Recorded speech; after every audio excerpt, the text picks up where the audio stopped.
ข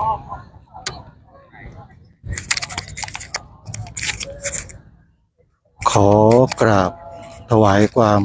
นอบน้อมแด่พระรัตนตรัยถวายความเคารพพระมหาเถระพระเถรานุเถระทุกท่านขอเจริญสุขญาติโยมสาธุชนที่เข้ามาติดตามรับชมการไลฟ์สดในขณะนี้ซึ่งเป็นช่วงเวลาประมาณ 19 นาฬิกาเศษของวันพุธขอไปวันพฤหัสบดีที่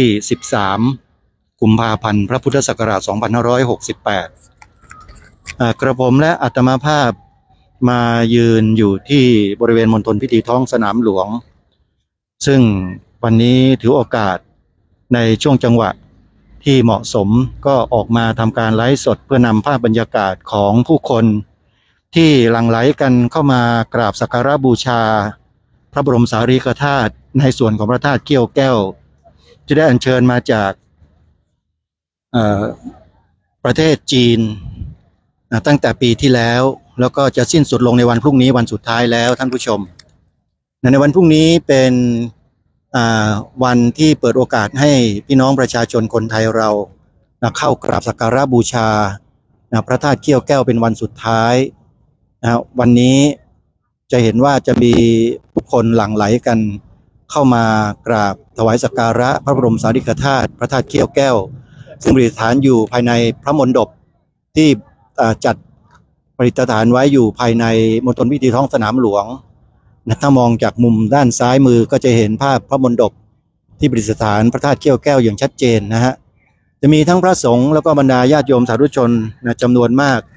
ที่เดินเข้าออกสู่บริเวณภายในมณฑลพิธีกราบสักการะบูชาพระธาตุเกี้ยวแก้วอย่างไม่ขาดสายในขณะนี้ท่านผู้ชมวันนี้ย้ำอีกครั้งหนึ่งนะวัน13วันที่13นะฮะกุมภาพันธ์พระพุทธศักราช 2568เป็นวันรองสุดท้ายของการเปิดโอกาสให้พุทธศาสนิกชนและบุคคลทั่วไปได้เข้ากราบสักการะบูชาพระธาตุเกี้ยวแก้วและวันพรุ่งนี้14กุมภาพันธ์พระพุทธศักราช 2568จะเป็นวันสุดท้ายวันพรุ่งนี้วันสุดท้ายแล้วนะฮะและวันที่15ก็จะได้ประกอบพิธีอัญเชิญเสด็จกลับสู่ประเทศจีนอย่างเป็นทางการในวันที่15เพราะฉะนั้นในวันนี้ใครที่มีโอกาสอยู่ใกล้ๆบริเวณท้องสนามหลวงก็สามารถเดินทางเข้ามากราบสักการะบูชาที่องค์พระบรมธาตุเกี้ยวแก้วดังกล่าวที่มณฑลพิธีท้องสนามหลวงได้เมื่อสักครู่นี้ได้พบเจอกับท่านอาจารย์บุญยวัฒน์บุญทวงศ์ท่านผู้ช่วยศาสตราจารย์ดร.บุญยวัฒน์บุญทวงศ์เจ้าของรายการเสียงชาวพุทธเลยทางสถานีวิทยุกระจายเสียงพระพุทธศาสนาแห่งชาติประจำจังหวัดเลยวัดป่าจริยธรรมท่านเดินทางมาปฏิบัติหน้าที่มาประชุมงานอยู่ที่กรุงเทพมหานครแล้วก็จะกลับประมาณ3 ทุ่มวันนี้เดินเข้ามาท่านได้ทักทายก็เลยได้ทักทายกันเมื่อสักครู่นี้ต้องขออนุโมทนาบุญกับอาจารย์ดร.บุญยวัฒน์บุญทวงศ์ที่ได้เข้ามาทักทายเมื่อสักครู่นี้ด้วยนะฮะเดี๋ยวสักครู่หนึ่งอาตมาภาพจะเดินทางเข้าไปด้านในเพื่อทำการเก็บภาพบรรยากาศของผู้คนที่หลั่งไหลกันเข้ามายังไม่ขาดสายในขณะนี้นะฮะเพื่อที่จะให้โอกาสพวกเราได้เห็นภาพของศรัทธาของผู้คนที่มีต่อพระพุทธศาสนาที่มาจากทั่วสารทิศแม้แต่ชาวต่างประเทศไม่ว่าจะศรีลังกากัมพูชาประเทศลาวประเทศเมียนมาแล้วก็ประเทศเพื่อนบ้านใกล้เคียงมาเลเซียสิงคโปร์ต่างก็เดินทางมาร่วมกิจกรรมในครั้งนี้อย่างมากมายเลยทีเดียวซึ่งอาตมาภาพได้เข้ามาสู่บริเวณพระบรมสารีริกธาตุพระธาตุเกี้ยวแก้วแห่งนี้ได้เข้ามากราบนมัสการเนี่ยถึง4 ครั้งแล้วครั้งนี้เป็นครั้งที่5แล้วโยมแล้ววันพรุ่งนี้อาจจะมีอีกครั้งหนึ่งหรือเปล่าก็ยังไม่ทราบนะฮะเดี๋ยวก็ต้องดูเหตุการณ์ดูจังหวะก็จะนำภาพบรรยากาศมาให้ชมกันอีกครั้งหนึ่งเดี๋ยววันนี้เดี๋ยวจะเข้าไปสู่ด้านในนะในช่วงที่เดินผ่านเข้าสู่จุดตรวจเนี่ยก็คงจะไม่สามารถจะเปิดกล้องถ่ายทอดสดให้กับท่านผู้ชมได้ชมได้นะต้องขออภัยอาตมาจะปิดไลฟ์สดลงไปสักครู่หนึ่งแล้วเดี๋ยวจะเข้าไปด้านในกันบริเวณมณฑปที่เป็นยอดแหลมๆอยู่ไกลๆนู่นนะท่านผู้ชมที่มองเห็นกันอยู่เดี๋ยวจะซูมมาให้กับทุกท่านได้ชมกันนะฮะ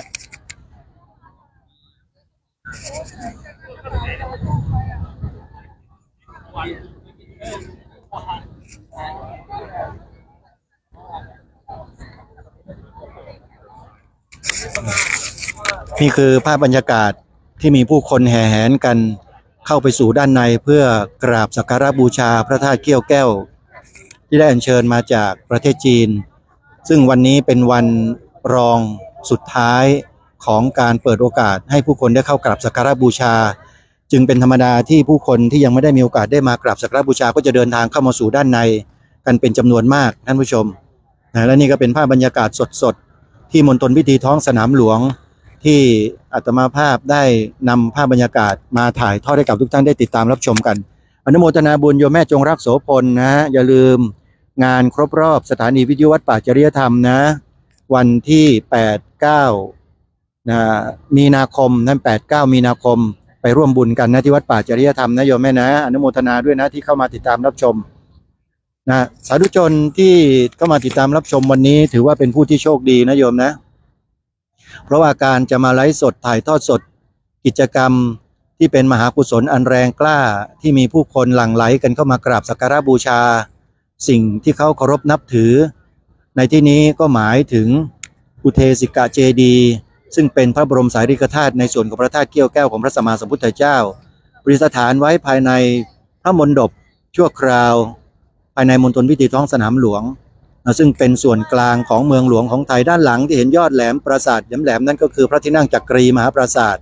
ภายในพระบรมมหาราชวังนะโยมนะสาธุโยมแม่จงรักโสพลตอบมาแล้วบอกว่าเจ้าข้าไปแน่นอนอย่างนี้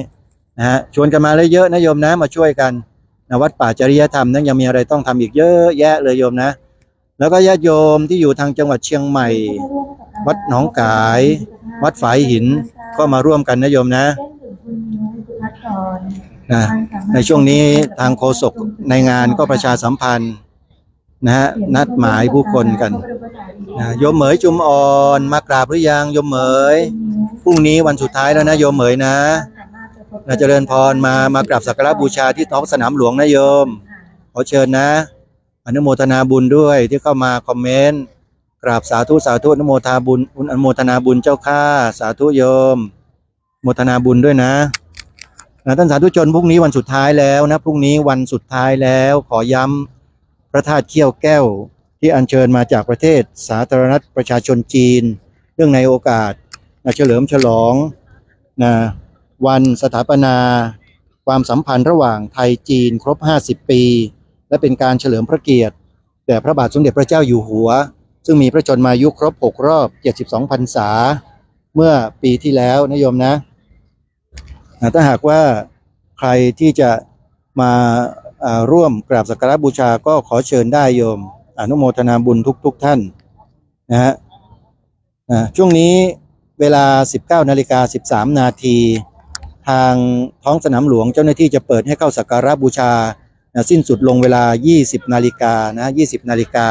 มันผู้คนที่ยังหลั่งไหลกันเข้ามานี่ก็เดินทยอยเข้าสู่ด้านในกันอย่างไม่ขาดสายที่เข้าไปแล้วก็เดินออกมากันอย่างไม่ขาดสายเช่นเดียวกันเรียกว่าสลับสับเปลี่ยนหมุนเวียนกันอยู่อย่างนี้ตลอดทั้งวันนี้เลยแล้วก็น่าจะไปถึงเวลาประมาณ3 ทุ่มในค่ำคืนนี้น่าจะหมดจากภายในนะโยมนะและด้านในนั้นจะมีนิทรรศการจัดแสดงภาพแสงสีเสียงต่างๆสวยงามมากเลยทีเดียวใครที่ยังไม่ได้มีโอกาสมาก็ขอเชิญนะโยมวันพรุ่งนี้วันสุดท้ายแล้ววันพรุ่งนี้นะที่ท้องสนามหลวงขอเชิญได้เอาละเดี๋ยวอาตมาภาพจะเดินเข้าไปสู่บริเวณด้านใน